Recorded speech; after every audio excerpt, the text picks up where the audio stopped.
السلام علیکم ورحمۃ اللہ وبرکاتہ۔ الحمدللہ رب العالمین والصلاة والسلام علی رسولہ الکریم، اما بعد۔ معزز ناظرین، آج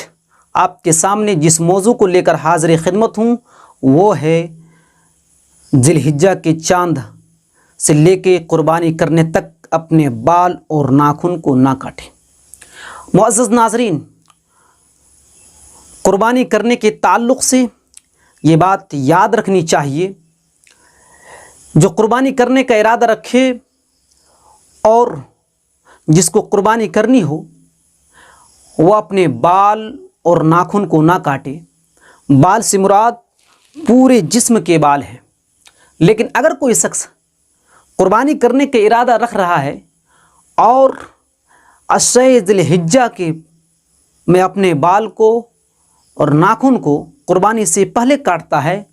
تو وہ حرام کام کرتا ہے، غلط کام کرتا ہے۔ اس سلسلے میں حضرت ام سلمہ رضی اللہ تعالی عنہ کی ایک حدیث موجود ہے جسے امام مسلم علیہ الرحمہ نے مسلم شریف کے اندر اس حدیث کو لائے ہیں۔ امام کائنات جناب محمد الرسول اللہ صلی اللہ علیہ وسلم فرماتے ہیں، اذا رأیتم ہلال ذی الحجہ، جب تم ذی الحجہ کا چاند دیکھ لو، وَأَرَادَ أَحَدُكُمْ أَن يُضَحِّيَ، اور قربانی کرنے کا ارادہ رکھتے ہو، آگے اللہ کے نبی جناب محمد الرسول اللہ صلی اللہ علیہ وسلم فرماتے ہیں فَلْيُمْسِكْ عَنْ شَعْرِهِ وَأَظْفَارِهِ، پھر تم اپنے بال کو اور اپنے ناخن کو نہ کاٹو، اپنے بالوں کو بھی مت کاٹو اور اپنے ناخنوں کو بھی مت تراشو۔ اسی طرح سے حضرات صحابہ میں سے لوگوں کو اس بات کی تلقین کرتے کہ آپ اپنے بالوں کو اور ناخن کو نہ کاٹیں، جیسا کہ امام ابن حزم رحمہم اللہ المحلہ کے اندر امام ابن کثیر سے روایت کرتے ہیں، کہتے ہیں ان یحییٰ ابن یعمر کان یفتی بخراسان ان الرجل اذا اشترى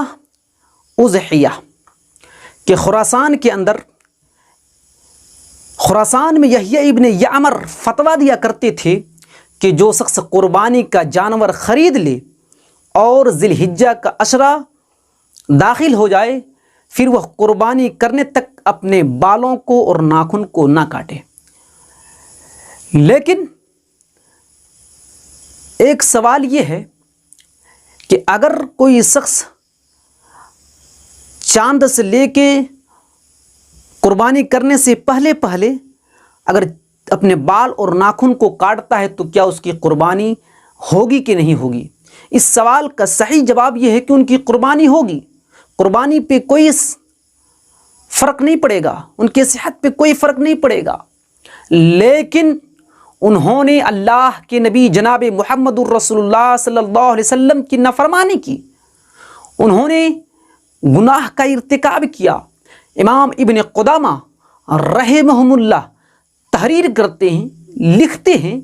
کہ اس شخص کو ناخنوں کو تراشتا ہے ان کو توبہ استغفار کرنا چاہیے، ان کے اوپر کوئی فدیہ نہیں ہے، لیکن انہوں نے نبی مکرم علیہ الصلوۃ والسلام کی شریعت کی نافرمانی کی۔ ایک سوال یہ بھی ہے کہ کیا یہ حکم صرف انہی لوگوں کے اوپر ہے جو قربانی کرنے کا ارادہ رکھتا ہو یا یہ حکم اور لوگوں کے لیے ہے؟ تو اس بارے میں ابو داؤد کے اندر ایک روایت موجود ہے، حضرت عبداللہ ابن عمر ابن عاص کی ہے، کہتے ہیں مجھے بقرعید کے دن تہوار منانے کا حکم ہوا۔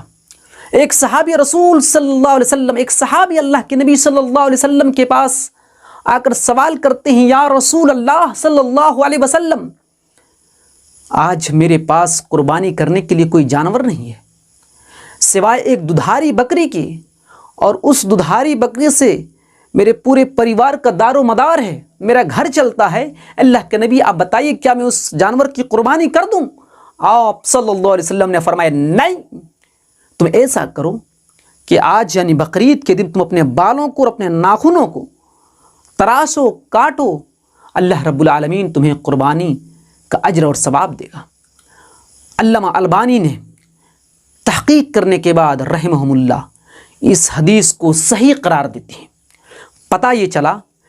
کہ اگر کوئی شخص قربانی کرنے کی استطاعت نہ رکھتا ہو